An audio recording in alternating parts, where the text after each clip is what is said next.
விராட பருவம் என்று சொல்லக்கூடிய தலைப்பில் அடியேன் பேசுவதற்கு மேற்கொள்ளுகின்றேன். நேற்றைய தினத்தில் அர்ஜுனன் தபசு என்று சொல்லக்கூடியது நிறைவடைந்தது. இந்த அர்ஜுனன் தபசு என்று சொல்லக்கூடியது நேற்றைய தினத்தில் சிவபெருமானுடைய திருக்கரத்தால் பாசுபதம் என்று சொல்லக்கூடியதை அர்ஜுன பெருமான் வாங்கினார்.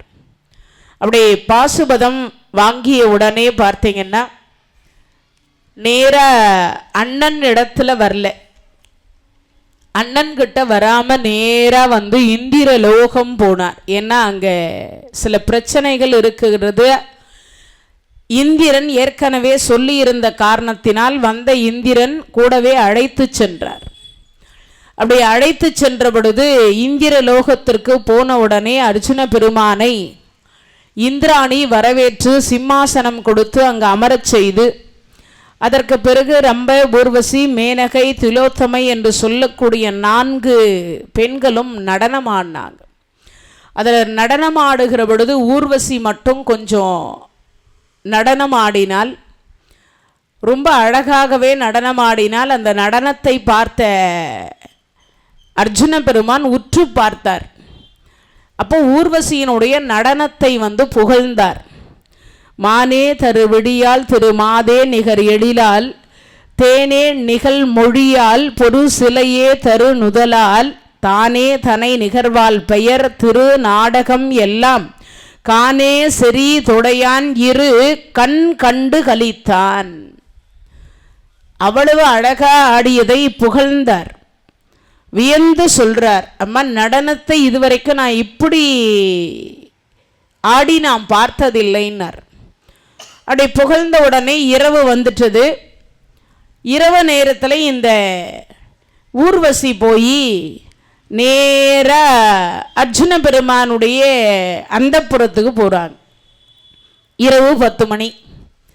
அந்த இரவு 10 மணிக்கு அந்தப்புறத்திற்கு போன பொழுது அந்த அம்மா அருங்குந்தல், நறுங்குந்தல், பெருங்குந்தல், உச்சந்தலையிலிருந்து உள்ளங்கால் வரைக்கும் அந்த அம்மா லைலான் புடவை கட்டிட்டு நல்ல அழகான உடையை உடுத்தி 16 வயசு பெண் எப்படி இருப்பாலோ அந்த மாதிரி அழகு உடைய பெண்ணாக போய் அர்ஜுன பெருமானுடைய அந்த கதவை தட்டுறாங்க. கதவை தட்டின உடனே அந்த அம்மா கதவை திறந்த உடனே அம்மா வாங்கன்னு சொல்லி அர்ஜுன பெருமான் சொல்கிறார். சொன்ன அடுத்த வினாடி பார்த்தாங்க. என்னை பார்த்தா என்ன உனக்கு அம்மா மாதிரி தெரியுதா அப்படின்னு ஊர்வசி கேட்டாங்க. கேட்டதற்கு அதற்கு உடனே சொல்ற அர்ஜுன பெருமான் சொல்றார், அம்மா என் தாதை புனை ஆய்வு எனும் பேர்முடி இறைவன், நீ அம்மா கிடையாது, எனக்கு பாட்டிக்கு பாட்டி, பாட்டிக்கு பாட்டி, பாட்டிக்கு பாட்டி. அம்மாவே ஓரளவுக்கு பரவாயில்லாமல் இருந்தது, என்னை கடைசியில் பாட்டியில் சேர்த்துட்டியே அம்மா. நீ ஏற்கனவே ஆய்வு என்னும் பெயருள்ள மன்னனை, அரசனுடைய தந்தை புரூர்வாய் என்று சொல்லக்கூடிய மன்னனை நீ திருமணம் செய்து கொண்டிருக்கிறாய். அதனால என் முப்பாட்டன்ல ஒருத்தனை நீ திருமணம் செய்து கொண்டு உன் மூலியமாக எங்கள் வம்சம் தலைத்திருக்கிறது. அதனால நீ எனக்கு பாட்டி முறை, அப்ப ஏன் என்னை புகழ்ந்தாய் என்று அந்த அம்மா கேட்டார். என்னை விரும்பலைன்னா நீ ஏன் புகழ்ந்தாயின்? அம்மா உன் நடனம் நன்றாக இருக்கிறது என்று நான் சொன்னேனே தவிர உங்களை அழகை நான் வர்ணிக்கவில்லைன்னார். ஆசைப்பட்டு சொல்லவில்லை அப்படின்னாங்க. உடனே பார்த்தார் நம்ம என்ன பண்ணிட்டான்னா பேடியாக போக கடவாது என்கின்ற ஒரு சாபத்தை கொடுத்துட்டார். அதாவது ஆணும் கிடையாது பெண்ணும் கிடையாது, பேடி என்கின்ற அந்த நாமத்தை கொடுத்து சாபத்தையும் கொடுத்துட்டதுனால இப்போ அவர் பேடியாக மாறிட்டார். பொழுது விடிந்தது. விடிந்த உடனே இந்திரன் போய் நீ அர்ஜுனனை அழைத்து வா அப்படின்னாங்க. ஒரு கந்தர்வன் போய் அழைக்கிறான். அழைக்கிற பொழுது அவர் புடவை கட்டிட்டு உட்கார்ந்துருக்கிறார் அர்ஜுன பெருமான். ஆணாக இல்லை, ஆணும் கிடையாது பெண்ணும் கிடையாது, அந்த ரூபத்தில் அவர் இருக்கிறார். இப்போ என்ன செய்வதுன்னு தெரியல. நேராக போய் இந்திரனிடத்துல கந்தர்வன் சொன்னான், இரவு ஊர்வசி வந்தாலா, அந்த அம்மா விரும்பி வந்திருக்கிறா, அதனால் இவர் நீ எனக்கு தாய் முறை என்று சொல்லி பாட்டியினுடைய முறை என்று சொன்னதுனால அந்த அம்மா சாபம் கொடுத்து விட்டு இருக்கிறாள். தேவலோகத்தினுடைய நீதி வேற, பூலோகத்தினுடைய நீதி வேற. என்ன, தேவலோகத்தில் காமம் என்று சொல்லக்கூடியது எப்பொழுதுமே வராது. இன்னொன்று, இந்த தேவ மாதர்கள் ரம்பே, ஊர்வசி, மேனகை, திலோத்தமை, இந்த 4 பேரும் எந்த ஆடவரை விரும்புகிறாங்களோ அந்த ஆடவர் அந்த பெண்ணுக்கு சுகத்தை தரணும். இது தேவலோகத்தினுடைய நியதி. ஆனால் பூலோகத்தினுடைய நியதி என்று சொல்லக்கூடியது அப்படி கிடையாது. ஒருவனுக்கு ஒருத்தி, பிறர் மனை நோக்கா அப்படின்னு சொல்லக்கூடியது. அதனால் இவர் என்ன பண்ணார், நடனத்தை மட்டும்தான் நான் கண்டு ரசித்தேனே தவிர அழகை நான் கண்டு ரசிக்கவில்லை அப்படின்னு விளக்கமாக சொல்லியும் கூட அந்த அம்மா சாபம் கொடுத்திருக்கிறாள். உடனே இந்திரன் பார்த்தார், நேராக ஊர்வசி அடைத்தார். அம்மா, அவர் மானிட பிறவியிலிருந்து இங்கே தேவலோகத்துக்கு வந்திருக்கிறார். அதனால் அங்கத்தினுடைய நீதி வேற, இங்கே இருக்கக்கூடிய நீதியினுடைய தன்மை வேற. நீ எப்படி அவருக்கு சாபம் கொடுக்கலாம்? சுவாமி, தெரியாமல் கொடுத்துட்டேன்னா, அப்போ அந்த சாபத்தை வரமாக மாற்றி கொடு அப்படின்னு சொன்ன உடனே, ஓராண்டு காலம் நீங்கள் விரும்புகின்ற பொழுது 365 நாள் இந்த பேடியினுடைய வடிவத்தை தாங்கள் எடுத்து கொள்ளலாம். அதை தான் அர்ஜுன பெருமான் விராட பருவத்தில் ஓராண்டு காலம் பேடியினுடைய வடிவத்தை எடுத்து கொள்ளுகிறார். இப்போ அந்த ஊர்வசி சாபம் கொடுத்து அதை வரமாக மாற்றி கொடுத்துட்டாங்க. அதற்கு பிறகு இந்திரன் சொல்கிறார், விருந்து கொடுத்தார். அதற்கு இந்திராணி சொல்கிறா, போயும் கேவலம் மனிதனுக்கு கூப்பிட்டு வச்சு விருந்து கொடுக்குறீங்களே. அப்போ தான் இந்திரன் அதற்கு பதில் சொல்கிறார், அம்மா, அவன் மனிதன் கிடையாது, நர நாராயணர். முன்பொரு காலத்தில் சகசர கவசன் என்று ஒருவன் இருந்தான்.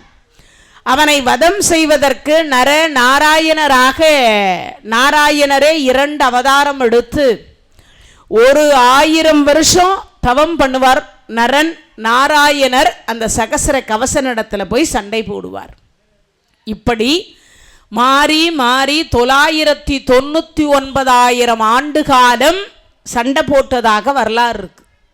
அப்போ பாருங்க, எவ்வளவு.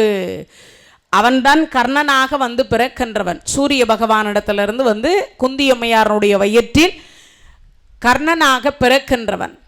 இப்போ அந்த சகசர கவசனை வதம் செய்யும் பொருட்டுதான் இவர் நரனாக இருந்தவர் அர்ஜுனனாக பிறந்திருக்கிறார். நாராயணராக இருந்தவர் கிருஷ்ணராக பிறந்திருக்கிறார். இந்த கதையை இந்திராணி கிட்ட இந்திரன் சொல்றார். சொல்லி முடிச்ச உடனே அவன் அது மட்டும் இல்லை, பகவான் எம்பெருமான் கிருஷ்ணருக்கு மைத்துனர், தன் தங்கையை திருமணம் செய்து கொடுத்திருக்கிறார், சுபத்ரா தேவியை. அப்படி இருக்கும் பட்சத்தில் அவரை மானிடனோடு ஒப்பிடாதே, மனிதனோடு ஒப்பிடாதே என்று சொல்லி விருந்து கொடுத்தாங்க. இந்த விருந்தெல்லாம் முடிஞ்சதுக்கு அப்புறமாக இப்போ இந்திரன் சொல்றார், நிவாத கவசர் காலகேயர்கள் என்று இருக்கிறார்கள். அதாவது 3,60,00,000 பேர் நிவாத கவசர் காலகேயர்கள். இந்த நிவாத கவசர் காலகேயர்கள் 3,60,00,000 பேர் இருக்கக்கூடியவர்கள். அவர்களை வதம் செய்ய முடியலை. யாராலன்னா இந்திரனாலையும் 33,00,00,000 தேவர்களாலையும் வதம் செய்ய முடியலை, கொல்லவே முடியலை. அதில் கடைசியாக இந்த நரன் என்கின்ற அர்ஜுன பெருமானுடைய திருக்கரத்தால் மட்டும்தான் அவர்களுக்கு மரணம். ஏன்னா அர்ஜுன பெருமான் தான் கையில் சிவபெருமானுடைய பாசுபதத்தை வைத்திருக்கிறார். அதனால் இங்கு சொல்லுகிற பொழுது சொன்னார், அப்பா, நீ எப்படியாவது அவர்களை வதம் செய்வாயாக. சரி என்று சொல்லி மாதலி என்கின்ற இந்திரனுடைய தேரோட்டி, அவர் பேர் சித்திரசேனன் என்று சொல்லக்கூடியவனை ஒரு பக்கம் அனுப்பி அந்த நிவாத கவசர் காலகேயர்களுடைய தன்மையை எல்லாவற்றையும் சொல்லி, அதாவது நீங்கள் நினைக்கிற மாதிரி பூமியிலேயோ இல்லை ஏதாவது ஒரு பகுதியிலேயோ அவங்க வீடு கட்டிட்டு இல்லை, மேகத்தின் இடத்தில் இடையில வீடு கட்டியிருக்கிறாங்க, ஆகாசத்தில் அந்தரத்தில் வீடு கட்டின்னு இருக்கிறாங்க. அதுக்கு பேரே மாயமாபுரம் தோயமாபுரம் என்று 2 புறம். நிவாத கவசர் காலகேயர்கள். அவர்களிடத்துல போய் இவர் சண்டை போடுறார் அர்ஜுன பெருமான். அப்படி சண்டை போடுகிற பொழுது அவர்கள் சொல்றாங்க, போயும் கேவலம் ஒரு மானிடன் எங்களை கொன்றுவிட முடியுமா? கொல்ல முடியாது அதுக்கடுத்து அவர் சொல்லுகிறார்கள், அந்த நிவாத கவசர் காலகேயர்கள் என்ன சொல்கிறாங்கன்னா, உன்னுடைய மனைவியினுடைய சேலையையே உன்னால் காப்பாற்ற முடியல, நீ எப்படி எங்களை வதம் செய்ய முடியும்? இதை கேட்ட அடுத்த வினாடி பார்த்தார். அப்போ தான் இவர் சொல்கிறார், என் மனைவியினுடைய சேலையை காப்பாற்ற முடியாதது உண்மைதான், ஆனால் நாங்கள் அடிமையாகி அமர்ந்திருந்த பொழுது அது நடந்தது. ஆனால் இப்போ அப்படி இல்லை, சிவபெருமானிடத்தில் பாசுபதம் பெற்றிருக்கிறோம், நீ என்ன பெற்றிருந்தாலும் எங்களை வதம் செய்ய முடியாது என்று அவர்கள் சொன்னாங்க. அந்த அசுரர்கள் சொன்ன அடுத்த வினாடி இவர்கள் பார்த்தாங்க, சரி அர்ஜுன பெருமான் பல முறை அவர்கள் மேலே யுத்தம் செய்து பார்த்தார், ஆனால் அவர்களுக்கு உயிர் பிரியலை. கடைசியாக பார்த்தார், எப்படி அவர்களுடைய உயிர் பிரிய வைப்பது அப்படின்னு பார்க்கிற பொழுது அப்போதான் மாதலி, இவர்கள் பிறப்பின் ரகசியம் என்ன ஒரு கேள்வி வருது. ஏன்னா பிறப்பின் ரகசியம் தெரிஞ்சாதான் இறப்பு என்னன்றது தெரிய வரும். அப்போ தான் சொல்கிறார், எங்களுக்கும் தெரியவில்லை ஏ ஆகாசவாணி ஏ பூமி மாதா. ஏன்னா நம்ம செய்யக்கூடிய தவறெல்லாம் யாருக்கும் தெரியாதுன்னு நம்ம நினைக்கிறோம். நம்ம செய்யக்கூடிய தவறுகள் எல்லா தவறையும் ஓப்பன் பிளேஸ் அப்படின்னு சொல்லக்கூடிய இந்த பூமி மாதாவும் இந்த ஆகாசவாணியும் இருக்கிறாங்க. இந்த இரண்டு பேரும் நீங்கள் என்ன தவறு செய்தாலும் அந்த தவறை அவர்கள் கண்டிப்பாக பார்த்து கொண்டு இருப்பார்கள். அதிலிருந்து தப்பிக்கவே முடியாது, யாராலையும் தப்பிக்க முடியாது. அதனால் இங்கே சொல்லுகிற பொழுது யாருக்கும் தெரியாதுன்னு நினைக்கிறாங்க. இறைவனிடத்தில் 1000 ஆண்டு காலம் தவம் செய்து இந்த நிவாத கவசர் காலகேயர்கள் எங்களுக்கு மரணம் இல்லாத வாழ்வு வேண்டும் என்று கேட்டாங்க. இறைவன் அதற்கு சொல்கிறார், அப்போ மரணம் என்பது பிறந்தா இறப்பு நிச்சயம், பிறந்தா இறப்பு நிச்சயம். அப்போ இது சொல்லுகிற பொழுது சரி, அப்போது இறப்பில்லாத வாழ்க்கை எப்படின்னா, எங்கள் கையும் வாயும் அதாவது எங்களுடைய கையும் வாயும் ஒன்றாக இருக்கின்ற பொழுது பானம் போட்டால் மட்டும்தான் எங்களுக்கு மரணம் வரணும், இல்லைனா எங்களுக்கு மரணம் வரக்கூடாது அப்படின்னு சொல்லி இந்த நிவாத கவசர் காலகேயர்கள் வாங்கியிருக்கிறாங்க, வரம் வாங்கியிருக்கிறாங்க. இதை தங்கள் யாருக்கிட்டையும் சொல்ல மாட்டேன்னு சத்தியம் பண்ணி கொடுங்கோன்ட்டாங்க. இறைவனும் யாருக்கிட்டையும் அதை சொல்லலை, ஆனால் அவங்க நினைக்கிறாங்க யாருக்கும் இது தெரியாதுன்னு. ஆனால் ஆகாசவாணிக்கும் பூமி மாதாவுக்கும் தெரியும் இந்த ரகசியம். இப்போ அர்ஜுன பெருமான் பல முறை பல 1000 பானங்கள் போடுறார், ஆனால் அவர்கள் இறக்க மாட்டேன்னு என்கிறார். பாசுபதத்தையே போட்டாலும் அவர்களுக்கு உயிர் பிரியலை. கடைசியாக பார்த்தார் மாதலி, இவர்கள் பிறப்பின் ரகசியம் தெரியலை. அப்போதான் 33 கோடி தேவர்கள் சாட்சியாக இருக்கக்கூடிய ஆகாசவாணி பூமி மாதா, உங்களுக்காவது அந்த ரகசியம் தெரியுமா என்று மனசுக்குள்ள தியானிக்கிறார். அப்போ ஆகாசவாணி சொல்கிறாங்க, அப்பா அர்ஜுனா, கையும் வாயும் ஒன்றாக இருக்கின்ற பொழுது பானம் போட்டா அவர்களுக்கு மரணம் வரும். ஆனால் கையும் வாயும் எப்படி ஒன்றாக ஆக்குவது எப்படி? சரி, தோல்வி அடைந்து விட்டேன்னு நீ தேர வீட்டுக்கு திருப்பு. அப்போ ஒரு கேள்வி கேட்டார் அர்ஜுன பெருமான் மாதலி இடத்தில். இந்திரனுடைய தேரை ஓட்டி மாதலின்னு பேர். அவர் சொல்கிறார், எவ்வளவு வேகமாக தேர் ஓட்டுவேன் சுவாமி? ஆஞ்சநேய சுவாமிகள் எவ்வளவு வேகமாக போவாரோ அந்த வேகத்தில் என்னால் தேரை ஓட்டவும் முடியும். சரி, ஓட்டலாம், திருப்ப முடியுமா அதே வேகத்துக்கு அப்படின்னு கேட்டார். அதே வேகத்துக்கு என்னால் தேரை திருப்ப முடியும் அப்படின்னார். ஆஞ்சநேய சுவாமிகள் எந்த வேகத்துக்கு போவார்? மழை பெய்து கொண்டிருக்கும், அப்படி மழை பெய்து கொண்டிருக்கக்கூடியதில் இடி மின்னல் புயல் காற்று அடிக்கும், ஒரு துளிக்கும் மற்றொரு துளிக்கும் இடையில் பூந்து போவாராம், தன் மீது ஒரு துளி கூட மழை விழாமல். அப்போ யோசிச்சு பாருங்க, எந்த அளவுக்கு அவர் வேகம் போகும்னு, அவர் உடம்பை எந்த அளவுக்கு அவர் சுருக்கி இருப்பார்னும். அவருடைய வேகத்திற்கு கட்டுப்பாட்டு கருவி எல்லாம் இனி வைக்கவே முடியாது. ஒரே ஒரு செகண்ட் அப்படிங்கிறதுல 9,70,000 யோசனை கடப்பாராம். ஒரு யோசனைக்கு 13.9 கிலோமீட்டர், கிட்டத்தட்ட 14 கிலோமீட்டர்னு சொல்லுவாங்க. அப்போது அந்த அளவுக்கு வேகமாக என்னால் தேரை ஓட்ட முடியும், திருப்ப முடியும்னார். ஓ அப்படியா, அப்போது தேரை வீட்டுக்கு திருப்புன்னார். மாதலிக்கு சந்தேகம் வந்துருச்சு. அப்போ இவர்களை கொல்லலையா, அப்போ உன் பாசுபதம் வேலை செய்யாதா அப்படின்னு கேட்டார். நான் சொல்கிறத மட்டும் நீ செய் அப்படின்னார். உடனே மாதலி தேரை திருப்பினார், இந்திரலோகத்துக்கு திருப்புவதாக திருப்பிட்டார். இப்போ அந்த நிவாத கவசர் காலகேயர்கள் பார்க்கிறார்கள், அர்ஜுனன் தோத்து போறான், அர்ஜுனன் தோத்து போறான், அர்ஜுனன் தோத்து போறான்னு கை தட்டி நாங்களே அதோட நிறுத்தி இருக்கணும். இந்த கையை எடுத்து வாயில் வச்சு விசில் அடித்தாங்க. முதல்ல நமக்கெல்லாம் விசில் அடிக்க கற்றுக் கொடுத்தவர்கள் நிவாத கவசர் காலகேயர்கள். அவங்க தான் அந்த வாயில் விசில் அடிக்க கற்றுக் கொடுத்தாங்க. இதை கையை எடுத்து வாயில் வச்ச உடனே இவர் மாதலி தேரை திருப்புன்னார். திருப்பி அடுத்த வினாடி பாசுபதத்தை போட்டார். 3,60,000 பேரும் இறந்து போனாங்க. உருந்தது மிகவும் அண்டம் உடைந்திட உடன்று பொங்கி சிரித்தது தனர் செய்யுமென் சிந்தையுள் சேரப்பற்றி எரிந்தது தூணீராடி இவனிடம் தன்னில் வந்து தரித்தது மீண்டும் வந்த சங்கரன் செங்கை வாவி. அசுரர்கள் கூட்டம் அத்தனையும் அழிந்து போகும்படி பாசுபதத்தை ஏவிய அடுத்த வினாடி அங்கே அந்த 3 கோடி பேர் இறந்தார்கள். அதற்கு பிறகு இரண்யபுரம் என்கின்ற 60,000 பேர் மீதும் பாசுபதத்தை ஏவி அர்ஜுன பெருமான் அந்த காலகேயர்களையும் கொன்றார். அப்படி கொன்றுவிட்ட பிறகு அர்ஜுன பெருமானாக இருக்கக்கூடியவருக்கு அங்கு தேவ பட்டம் என்று ஒன்று கொடுக்கப்பட்டது. இன்றைக்கும் நாடகம் ஆடுகிற பொழுது இந்திரலோகத்தில் அர்ஜுனனுக்கு தேவ பட்டம் அப்படின்னு சொல்லுவாங்க. அந்த தேவ பட்டத்தை இந்திரன் இந்திராணி 33 தேவர்கள் அர்ஜுன பெருமானுக்கு கொடுத்தார்கள். அப்படி கொடுத்து முடிச்ச அடுத்த வினாடி பார்த்தீங்கன்னா மாதலி போரனுடைய தன்மையெல்லாம் அங்கு சொல்றார்.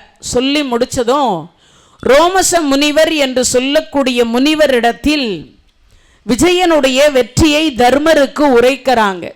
அதாவது ரோமச முனிவர் போய் தர்மராஜா இடத்துல சொல்றார், ஐயா உன் தம்பி என்று சொல்லக்கூடியவன் தேவலோகம் சென்றிருக்கிறான், இறைவன் சிவபெருமானிடத்தில் பாசுபதத்தை பெற்றிருக்கிறார். அது மட்டும் இல்லை, 33 தேவர்களுக்கு இடைஞ்சலாக இருந்து அவர்கள் ஆட்சியை துன்புறுத்தி கொண்டிருந்த, அவர்களை ஆட்டி படைத்து கொண்டிருந்த நிவாத கவசர் காலகேயர்களை இந்த அர்ஜுன பெருமான் தான் கொன்றார். சில காலம் இந்திரலோகத்தில் தங்கிவிட்டு வருவதாக சொல்லியிருக்கிறார் அப்படின்னு சொன்னாங்க. இதை கேட்ட அடுத்த வினாடி அப்போதான் தர்மராஜாவுக்கு ரொம்ப சந்தோஷம். ஏன்னு கேட்டால் நிவாத கவசர் காலகேயர்களை இந்திரனாலேயே கொல்ல முடியலை, ஆனால் நம் தம்பி கொன்றிருக்கிறார் ஒன்று. இன்னொன்று சிவபெருமான் பாசுபதம் தந்திருக்கிறார்.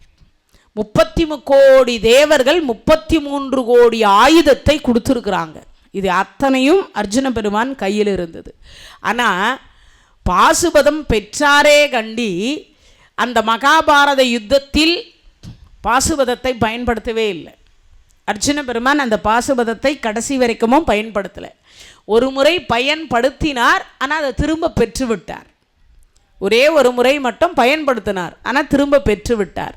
அப்போது எந்த அளவுக்கு பாண்டவர்கள் தரும நெறியில் செயல்பட்டிருக்கிறார்கள் என்பதை இதிலிருந்து புரிந்து கொள்ள வேண்டும்.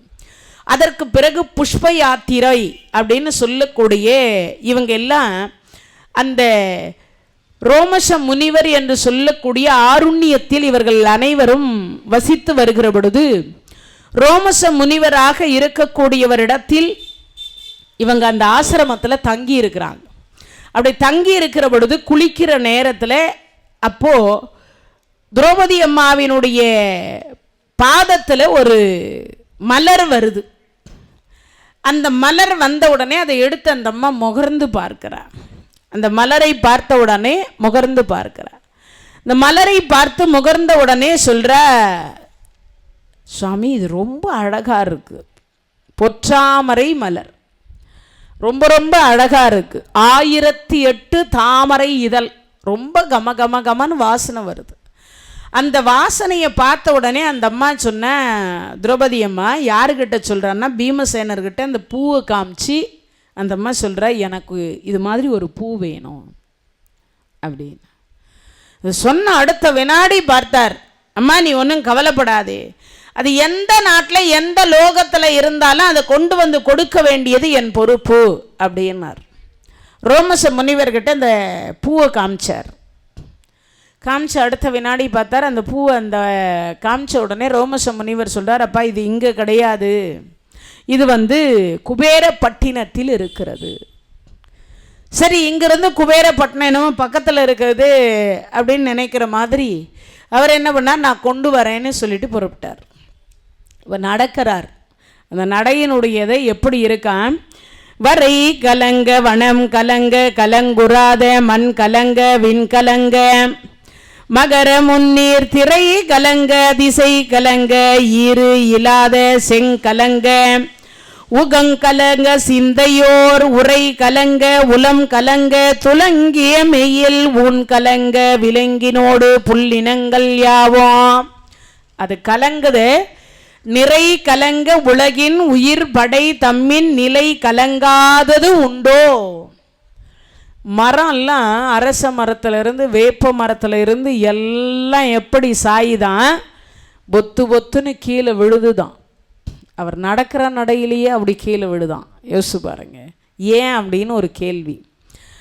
ஏன்னா வாயு தேவனுடைய குமாரர் அவ்வளோ வேகமாக நடக்கிறார்.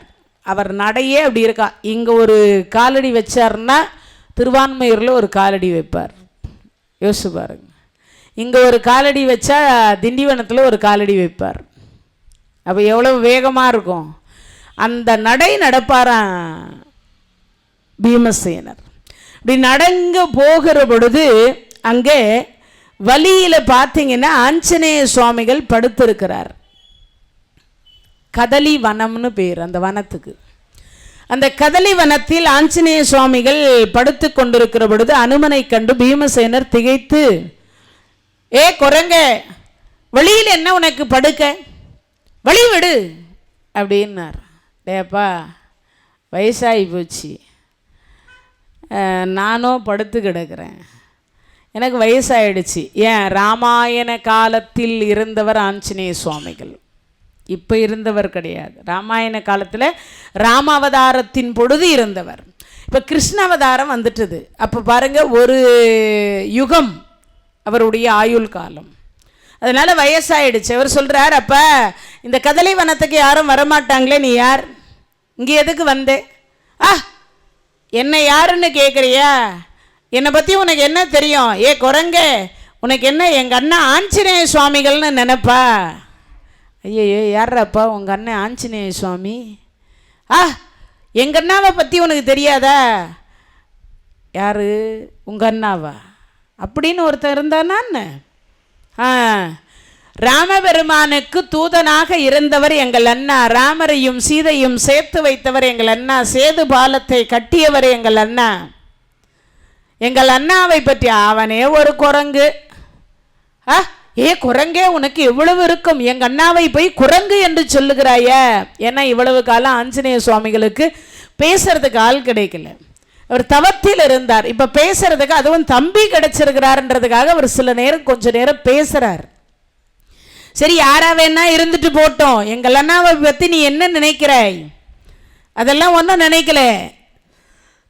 மனிதர்களை சேர்த்து வைத்தவர். ராமபெருமானை போய் மானுடன் என்று சொல்லுகிறாயா? ராமபெருமான் அவதார புருஷன். நன்மையும் செல்வமும் நாளும் நல்குமே, திண்மையும் பாவமும் சிதைந்து தேயுமே, ஜன்மமும் மரணமும் இன்றி தீருமே, இம்மையே ராமா என்னும் 2 எழுத்தினால். என்ன தெரியும் உனக்கு ராமரை பற்றி? எனக்கு ஒன்றும் தெரியாதுராப்பா.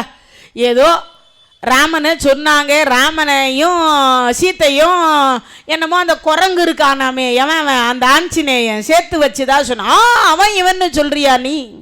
ஏ குரங்கே, முதல்ல வழி விடு. எங்கள் அண்ணா பற்றி உனக்கு என்ன தெரியும்? பெருசாக உங்கள் அண்ணன் உங்கள் அண்ணன் உங்கள் அண்ணன்னு சொல்லின்னு இருக்கே. யாரா உங்கள் அண்ணன்? ஆஞ்சநேயர் தான் எங்கள் அண்ணன். அப்படியா? அவனே ஒரு குரங்கு. அவனை பற்றி இவன் என்னமோ இவ்வளவு புகழ்ந்து கொண்டிருக்கிறான். ஏய் குரங்கே, உன்ன மாதிரி சாதாரண குரங்குன்னு நினைத்தாயா எங்கள் அண்ணாவை? அவர் கடலையே தாண்டியவர். அதைத்தான் இங்கு சொல்லுகிற பொழுது கம்பர் பெருமான் சொல்லுவார். கம்பன் வீட்டு கட்டுத்தறியும் கவிபாடும்னு சொல்லுவதற்கு அஞ்சிலே ஒன்று பெற்றான் அஞ்சிலே ஒன்றை தாவி அஞ்சிலே ஒன்றாக ஆரியர்க்காக ஏகி அஞ்சிலே ஒன்று பெற்றான் நங்கை கண்டயலாரூரில் அஞ்சிலே ஒன்றை வைத்து அவன் எம்மை அழித்து காப்பான் அனுமானே. பஞ்சபூதங்களை இங்கு சுட்டி காட்டியிருப்பாங்க. அஞ்சிலே ஒன்று பெற்றான். வாயு தேவனுக்கு பிள்ளையாக பிறந்தவர் ஆஞ்சநேய சுவாமிகள். அதே மாதிரி அஞ்சிலே ஒன்று பெற்றான் அஞ்சிலே ஒன்றை தாவி தாண்டுகிற பொழுது ஆகாய மார்க்கமாக நீர் என்று சொல்லக்கூடிய கடலை தாண்டுவார். அஞ்சிலே ஒன்று பெற்றான், அதிலே சொல்லுகிற பொழுது சொல்லுவார் ஒன்றை தாவி அஞ்சிலே ஒன்று பெற்றான் நங்கை கண்ட. இந்த பூமி மாதாவை ஏர் என்று சொல்லக்கூடியது உழுகிற பொழுது, அதாவது யாகம் வளர்ப்பதற்கு ஏர் உழுத பொழுது, அப்பொழுது சீதையாக இருக்கக்கூடியவள் பூமி மாதாவினுடைய சொரூபமாக கிடைத்தால் பூமியில். அதனால ஒரு பக்கம் ஆகாயம், ஒரு பக்கம் பூமி, ஒரு பக்கம் பார்த்தீங்கன்னா வாயு தேவன், ஒரு பக்கம் நீர் என்கின்ற கடலை தாண்டி இப்போ 4 வந்துருச்சு பஞ்சபூதத்தில். 5வதாக அஞ்சிலே ஒன்றை வைத்து அப்படின்னு சொல்லியிருப்பார். அது என்னதுன்னா நெருப்பு இலங்கையில் வச்சார். பஞ்சபூதத்தின் சாட்சியாக, பஞ்சபூதத்தின் சொரூபமாக சிவபெருமானுடைய மறு அம்சமாக செய்தவர்தான், அவதாரம் செய்தவர்தான் இந்த ஆஞ்சநேய சுவாமிகள் அப்படிங்கிறத சொல்லியிருப்பார். 4 வரியில் ஆஞ்சநேய சுவாமிகளினுடைய பிறப்பிலிருந்து ராமாயணத்திலிருந்து எல்லாவற்றையும் இந்த 4 வரியில் அடக்கி சொல்லியிருப்பார் கம்பன். அது மாதிரி இங்கு சொல்லுகிற பொழுது சாதாரணமான ஆஞ்சநேய சுவாமிகள் இல்லை என்று இவர் வாதாடுவார். அப்படியா, சரி என்னமோ இருந்துட்டு போ, இப்போ எங்க நீ இந்த பக்கம் வந்த? முதல்ல நீ யார்? என்ன தெரியாதா உனக்கு? நான் தான் பாண்டவர்களில் 2வது. என் பெயர் பீமசேனன், குந்தியின் 2வது பிள்ளை. ஓ அப்படியா, அர்ஜுனனுக்கு மூத்தவன். ஓ அப்படியா, சரி சரி, என்னமோ யாரோ இருந்துட்டு போ. சரி வழியை விடு குரங்க. டேப்பா வயசாயிடுச்சு, எழுந்துக்க முடியல, நடக்க முடியல, வேணும்னா இந்த வாலை தூக்கி அப்படி வச்சுட்டு போ. என்னை பார்த்தா என்ன குரங்கினுடைய வாலை தூக்குறவ மாதிரியா தெரியுது உனக்கு? டேப்பா நான் தான் சொன்னேனே எனக்கு வயசாயிடுச்சு, நீ தூக்கி அப்படி வச்சுட்டு போயேன். 16,000 யானை பலம், அதோட போய் 8 நாள் நாகலோகத்திலிருந்து 10 குடம் அமுதத்தை குடித்து ஒரு 10,000 யானை பலத்தோடு சேர்த்து 26,000 யானை பலம் உடையவர் பீமசேனர். ஒரு குரங்கினுடைய வாலை தூக்க முடியல, தூக்கி தூக்கி பார்க்குறார், அசைக்க முடியலை. அப்போதான் இவருக்கு தெரியுது இது யாரோ போல இருக்கே அப்படின்னு. குரக்கு நாயகன் அவ்வுரை கூறலும் கேட்டு தரைக்கு நாயகன் தடம் புயம் குலுங்கிட. அவ்வுரை கேட்டலும் கேட்டி தரைக்கு நாயகன் தடம் புயம் குலுங்கிட நகையா அரக்கர் நாயகன் ஊரல் ஊட்டி இவ்வகிலும் புறக்கு நாயகன் தன்னையோ எழுந்து நீ புகழ்வாய் ஆகாய். மனிதனாக இருக்கக்கூடிய ராமனை புகழ்ந்து ஒரு பக்கம் அந்த குரக்கு நாயகன் என்று சொல்லக்கூடிய ஆஞ்சநேயனை புகழ்ந்திருக்கிறாய், நீ யார்? இப்ப கேட்டதான் இவர் சொன்னார் பீமசேனர். சொன்ன அடுத்த வினாடி வாளை எடுத்து அந்த பக்கம் வச்சுட்டு போனார். தூக்கி பார்த்தார், முடியல. முடியாத பொழுதுதான் இவர் பார்த்தார், ஒருவேளை அண்ணாவாக இருக்குமோன்னு நினைக்கிறார். அவர் நினைத்த உடனே ஆஞ்சநேய சுவாமிகள் நான் அண்ணாதான் என்பதை எங்க காட்டுறார். அண்ணா மன்னியுங்கள் உங்களை குரங்கு என்று சொன்னதற்கு வலம் வந்தார். யார்? ஆஞ்சநேய சுவாமிகளை பீமசேனர் வலம் வந்தார். காலில் விழுந்து ஆசீர்வாதம் பெற்றார். குரங்கு என்று பிள்ளைகளை சொன்னால் ஒரு நாள் ஆயுள் என்று சொல்லக்கூடியது குறையும். இது தெரிந்து வச்சுக்கணும் எல்லா பெண்களும், தாய்மார்களும், தந்தைமார்களும். தான் பெற்ற குழந்தையாக இருந்தாலும் கூட என்ன சொல்லக்கூடாதான், குரங்குன்னு கூப்பிடக்கூடாது. அப்படி கூப்பிட்டா அவர்கள் என்னவாக, ஒரு நாள் ஆயுள் என்று சொல்லக்கூடியது குறைந்து விடும். ஒரு நாள் ஆயுள் குறைஞ்சு போயிடும். அதனால எக்காரணத்தை கொண்டும் என்ன சொல்லக்கூடாதான், குரங்குன்னு பிள்ளைகளை சொல்லக்கூடாது, மூதேவின்னு சொல்லக்கூடாது. அதே மாதிரி குரங்கு சொல்லக்கூடாது, மூதேவி சொல்லக்கூடாது, சனியனேன்னு சொல்லக்கூடாது. இந்த 3 வார்த்தைகளை குழந்தைகளை அழைக்கக்கூடாது.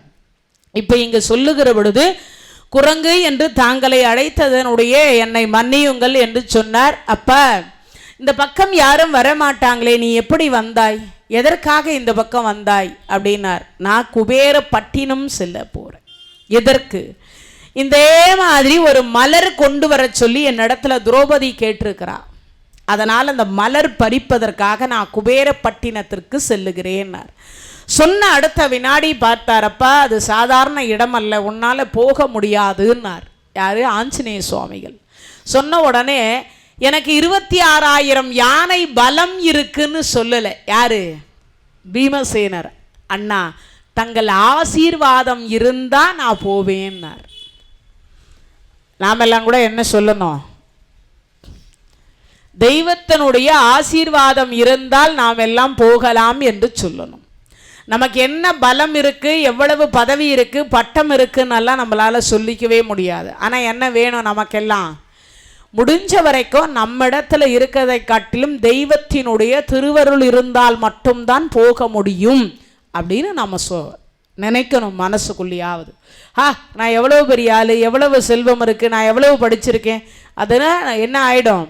நான் என்கின்ற அகந்தை வந்துடும். அந்த நான் என்கின்ற அகந்தை வந்து விட்டால் என்ன நடக்குமா? ஒன்றுமே நடக்காது. அதனால் இங்கே சொல்லுகிற பொழுது சொல்கிறார். சொல்லி முடிச்ச அடுத்த வினாடி பார்த்தார், பீமசேனர் வரம் கேட்கிறார். அண்ணா, உங்கள் ஆசீர்வாதம் எங்களுக்கு வேண்டும், கண்டிப்பாக கிடைக்கும். என்ன ஆசீர்வாதம் அண்ணா? நாங்கள் கானகத்தில் 12 ஆண்டு கால வனவாசம், 1 ஆண்டு கால அஞ்ஞாதவாசம் கடித்து வந்தால் நாடு தருவதாக சொல்லியிருக்கிறான். அவன் கண்டிப்பாக நாடு தர மாட்டான் என்று நினைக்கின்றேன்.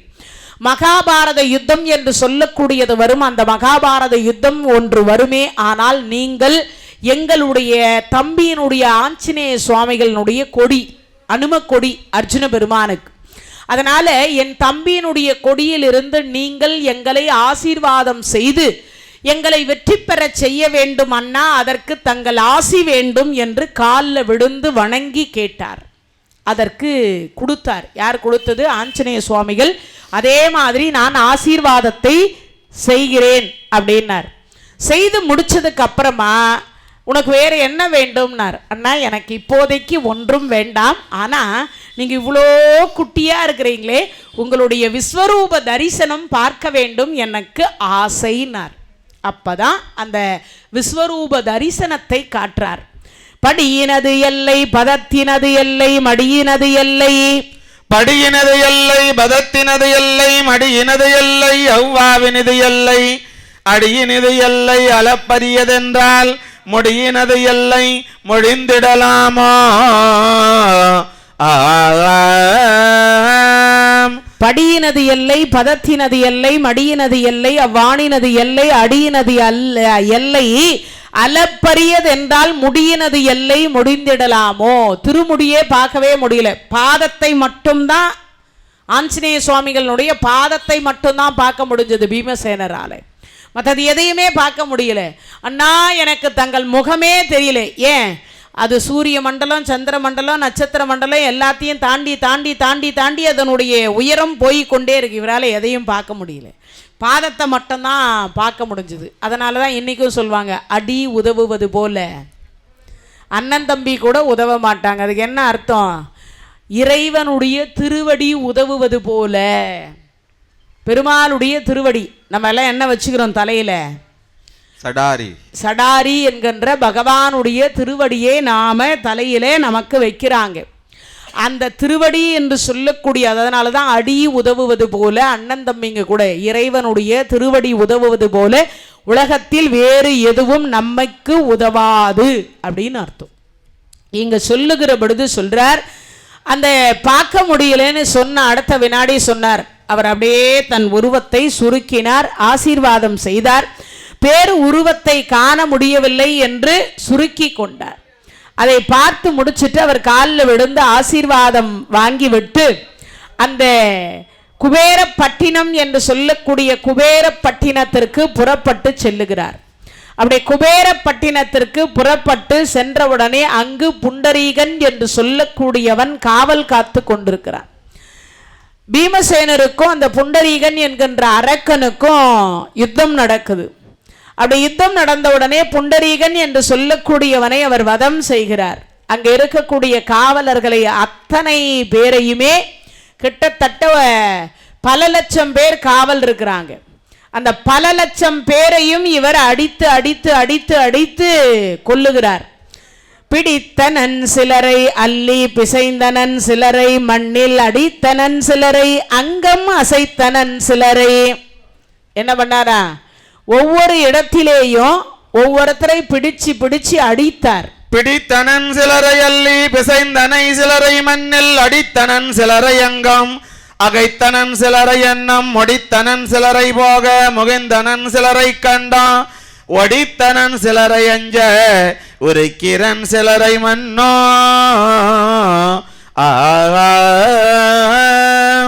பிடித்தனன் சிலரை அள்ளி பிசைந்தனன் சிலரை மண்ணில் அசைத்தனன் சிலரை அங்கம் அசைத்தனர் சிலரை எண்ணம் முடித்தனர் சிலரை போக முகில்தனன் சிலரை கண்டனம் ஒடித்தனன் சிலரை அஞ்ச உருக்கினன் சிலரை மன்னோ. அவ்வளவு பேரையும் என்ன பண்ணாராம் பீமசேனர்? தன் கையால பிடிச்சு பிசைஞ்சாராம்.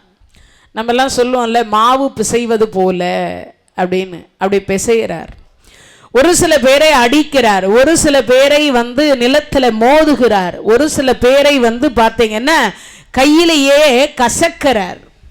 இப்படி எல்லாம் பண்ணி முடிச்சு அவர்கள் எல்லாம் பயந்து நடுங்கி ஓடுறாங்க ஒவ்வொருவரும். அப்படி ஓடுகிற பொழுது எதிர்த்த 100,000 அரக்கர்களை வீழ்த்தினாராம்.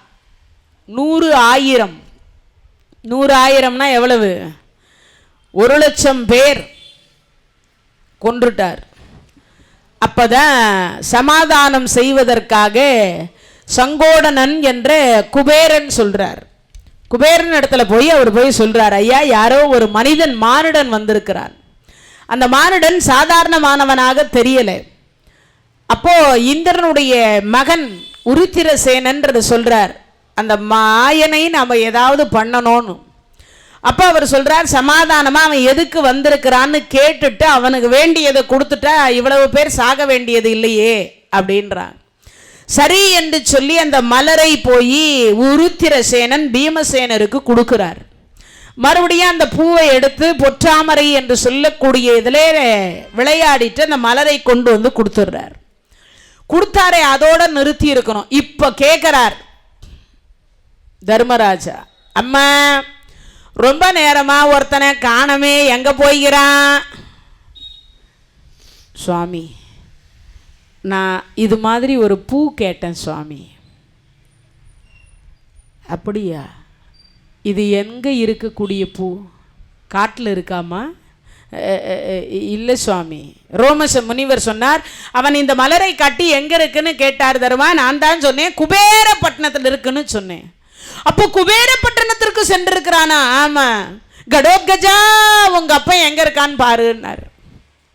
உடனே கடோத்கஜரை அழைத்த உடனே அவர் ஒரு வினாடியில் வந்தார். ஏன்னா அவருக்கு ஓட்டக்கூடிய தேர் ஓட்டி என்று சொல்லக்கூடியது 4 பேய்கள் அல்லவா, அதனால ஒரு வினாடியில தர்மராஜா முன்னாடி வந்து நின்னது. இப்போ பீமன் எங்க இருக்கின்றான்னு பாருனார். அவர் நீச்சல் விளையாட்டு விளையாடினுகிறார். எங்க? குபேரப்பட்டினத்தில் பொற்றாமரை குளத்துல விளையாடினுகிறார். விடு தேராங்கன்னார். விட்டார். ஏண்டா, எங்கிட்ட சொல்லாம எங்கேயும் வரக்கூடாதுன்னு சொல்லி இருக்கிறனே, உனக்கு அறிவில்லையா? குபேரப்பட்டினத்துக்கு ஒரு பூ கேட்டான்னு வருவிய? இல்லைன்னா கல்யாணம் ஆன காலத்திலிருந்து எனக்கு அது வேணும் இது வேணும்னு யார் கேட்டதில்லை? திரௌபதி கேட்டதில்லை, இதுவரைக்குமே கேட்டதில்லை. அப்போ இதுவரைக்கும் கேட்காத ஒன்றை ஒரு பெண் கேட்டிருக்கா. ஆனால் இன்னொரு விஷயம் இருக்கு. அம்மா காத்தாலிருந்து தலைவலிக்குதுன்றா. வீட்டு பையன்கிட்ட சொல்கிறாடே, அந்த பக்கம் போனால் கடையில் ஒரு தைலம் வாங்கின்னு வாடா, தலைவலிக்குது, ஒரு மாத்திரையாவது வாங்கின்னு வந்து கொடுறேன். போனால் வாங்கின்னு வந்து தரேன். எப்போ பார்த்தாலும் தலை வலிக்குது, கை வலிக்குது, கால் வலிக்குது, இது வலிக்குது, இடுப்பு வலிக்குது, இதே வேலையாக போச்சு. இது சொல்லிட்டான். இந்த மாதிரி சித்திரை வெயில், கத்திரி வெயில். பொண்டாட்டி சொன்னால், திரௌபதி அம்மா திருவிழா நடக்குது, நான் திருவிழாவுக்கு போகணும், சீக்கிரமாக போய் மல்லியில் ஒரு 4 முழம், கனகாமரத்தில் ஒரு 4 முழம் வாங்கின்னு, முல்லையில் ஒரு 4 முழம் வாங்கின்னு வாங்கோன்னு. சீக்கிரமாக வாங்க. வண்டி எடுத்தால் வண்டி பஞ்சர் ஆகுது. அந்நேரத்துக்கு பக்கத்தில் இருந்தது சைக்கிள் தான் இருந்துச்சு. மிதி மிதி மிதி மிதின்னு மிதிச்சுன்னு போகிறதுக்குள்ளே பூக்காரம்மா போயிட்டா. பகல் 12 மணிக்கு பூக்காரம்மா உக்காந்துப்பா போயிட்டா. அந்த அம்மா அப்படி போகிறத பார்த்து, அக்கா அக்கா அக்கா நில்லு நில்லு நில்லு நில்லு, என் பொண்டாட்டி பூ கேட்டிருக்கா, சீக்கிரமாக பூ கொடுக்கும். ஐயா இப்போ தான் அதோ போதான் அந்த பஸ்ஸில் கொடுத்தமிச்சேன்னா, மெரி மெரின்னு மெரிச்சிட்டு போய் அந்த பஸ்ஸை நிறுத்தி அந்த அக்கா பூ கொடுத்துக்குறாங்களேமே, அதில் ஒரு 4 முழம் கொடுக்கணும். அதில் வாங்கினா இருந்தது மல்லி 2 முழம், கனகாமரம் இல்லவே இல்லை, 1 முழம் முல்லை இருந்துச்சு, அவ்வளவுதான். 3 முழத்தை வாங்கின்னு திரும்பலான்னு திரும்பும்போது ஒரு முள்ளில் கொண்டு போய் விட்டார். சைக்கிள் பஞ்சராக போச்சு. பஞ்சர் போடுறதுக்காக 1 கிலோமீட்டரு தள்ளிக்கினே வந்தார். பஞ்சர் கடையில் பஞ்சரை போட்டார். திருப்பி சைக்கிளை ஏறி மிதித்து கொண்டு வந்து அந்த 3 முழம் பூவை அப்படி கொடுத்தார். உங்கள் ஆத்தா வளர்த்து வச்சுக்கிறா பார், வளர்ப்பு. நான் என்ன சொல்லி அமிச்சேன், நீ என்ன வாங்கின்னு வந்துக்க. பெத்தம்மா அந்த பக்கம் உக்காந்துக்குது. பொண்டாட்டி கேட்குறா, என்ன வளர்த்து வச்சுக்கிறாங்க, நான் என்ன சொல்லி அமிச்சேன், என்ன வாங்கின்னு வந்திருக்கிறேன். ஏண்டி இருந்ததை நடி வாங்கின்னு வர முடியும், வாங்கலைன்னா அதுவும் ஏன் வாங்கலேன்னு சொல்லுவேன். இருந்தது 2 முழம் மல்லி, 1 முழம் முல்லை இருந்தது. நான் என்ன சொன்னேன், 4 முழம் கனகாமரம், 4 முழம் மல்லி இருந்ததே, அவ்வளவு தாண்டி பூ இருந்தது. சரி சரி கொண்டாங்க. இது பைக்கில் போகலை, சைக்கிளில் போய் 3 கிலோமீட்டரு மிதித்து அது பஞ்சராகி அதை போய் வாங்கிட்டு வந்து இந்த 3 முழம் பூ வாங்கின்னு வரத்துக்கு 3 மணி நேரமானா.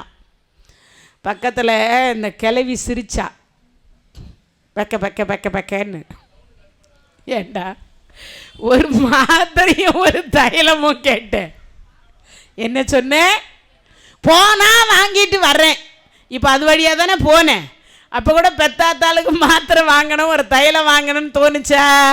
தோணலை. 3 முழம் கிடைச்சதை வாங்கிட்டு வந்து கொடுத்தேன். அவள் என்ன சொல்கிறா, உங்கள் ஆத்தா உன்னை எப்படி வளர்த்து வச்சுக்கிறா பாருன்றா. அப்போ தாய்க்குன்னா அப்படி செய்ய மாட்டாங்களா, அந்த தாரன்னா உடனே ஓடுவாங்களே. அதனால இங்கே பீமசேனர் என்ன பண்ணுறார், பொற்றாமரை மலர் கேட்டார்னு குபேரப்பட்டணத்திற்கு. அவ இதுவரைக்கும் என்னிடத்துல அது வேணும் இது வேணும்னு கேட்டதில்லை, அதனால எடுக்க வந்தேன் அண்ணான்னு. சரி ஏறு, தெரியல ஏறினாங்க, வந்துட்டாங்க. ஒரு முறையாச்சா, அதோட விட்டுருக்கணும்.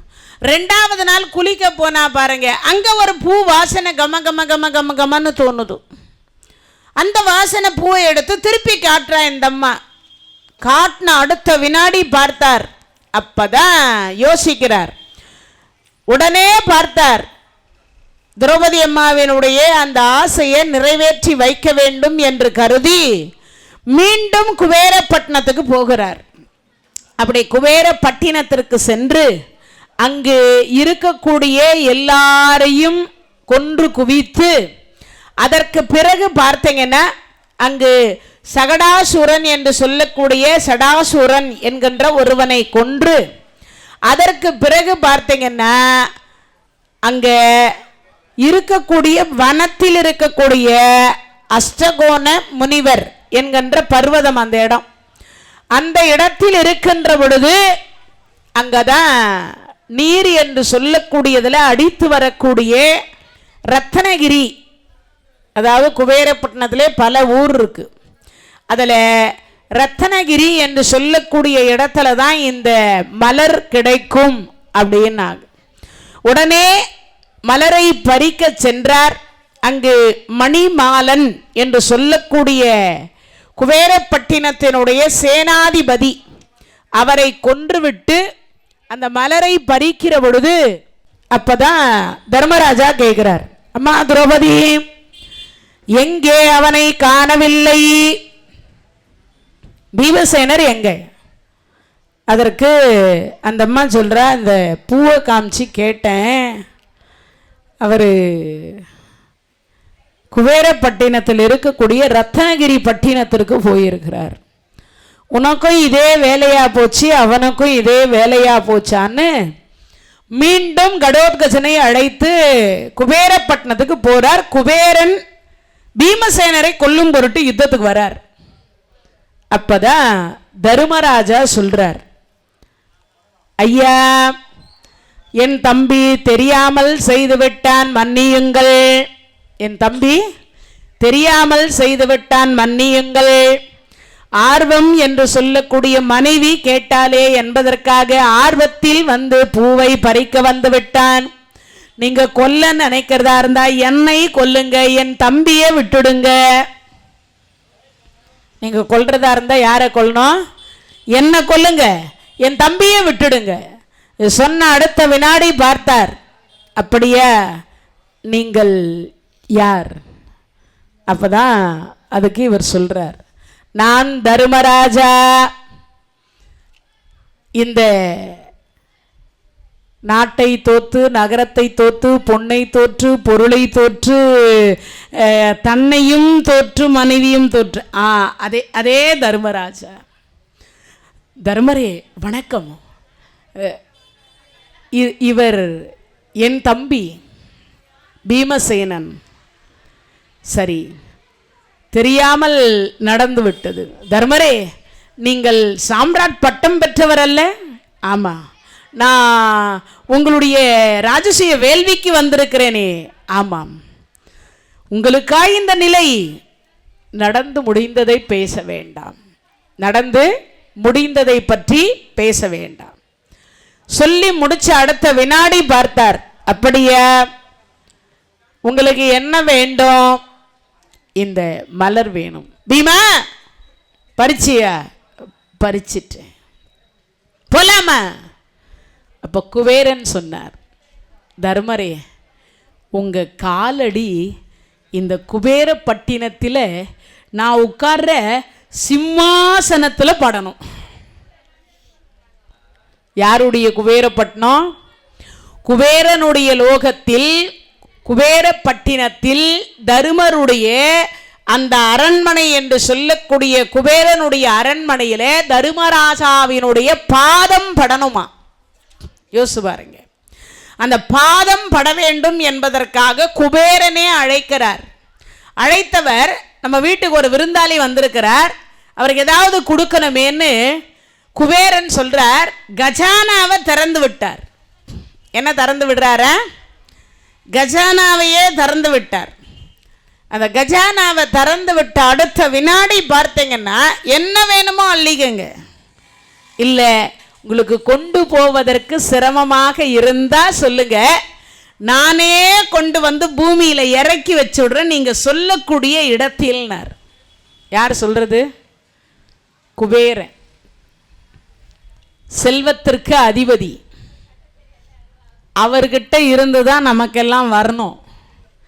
அப்பேற்பட்ட குபேரன் சொன்னார் தர்மராஜாவை பார்த்து, என்ன சொன்னாரு?